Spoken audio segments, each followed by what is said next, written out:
It's your girl, Laura Jones, the Workforce Chronicles. Happy Monday. If it's not happy, we're about to make your Monday happy. Got your lunch? Ready to go? Come on, let's go. Let's do it. We're talking about remote work and video conferencing etiquette. You know how when you're a kid, you're told, please, thank you, and all those different things are etiquette, the table setting. It's because you want to fit into the environment, to make sure you have a outlook. When people look at you, they're like, yes, they're very mannerable. They're very professional. Same thing with video conferencing etiquette. Now, the first thing we want to talk about is your environment. You know how somebody takes a selfie in their mirror and the mirror is dirty? You do not see the person in the selfie. You see the dirty mirror. Same thing, video conferencing etiquette. If you have a dirty background, they're not even looking at you. They're looking at the pizza box in the corner, the dirty clothes over here, the fact that you don't make your bed every day. So we don't want your camera facing your environment. Make sure you're tucked in a corner and that environment is clean and prepared, just like you would be clean and prepared for your interview. Now, the big thing is knowing your platform. You've got to know that platform. You have to know where the buttons are. You have to know how to share your screen. There's so many different apps. You have the WebEx, the Zoom, the Teams, the Google Meet, FaceTime. Did you know you can share your screen in FaceTime?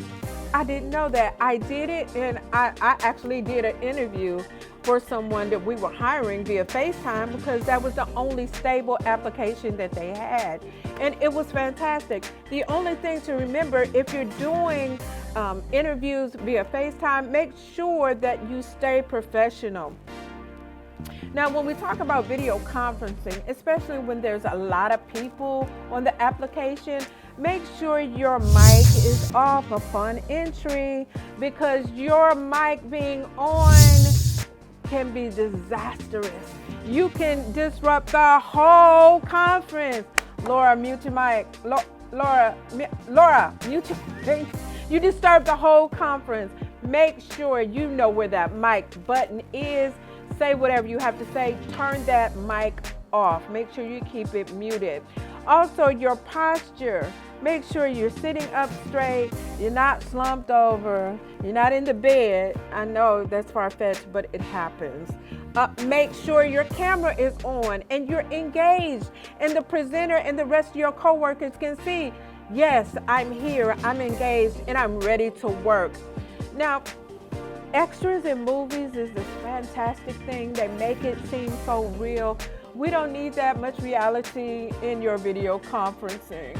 So if your kids, your husband, and your family, your mom walking through it and back and forth in your background, that's going to be disruptive. That's why we want you to get in a corner where no one can be in your shot.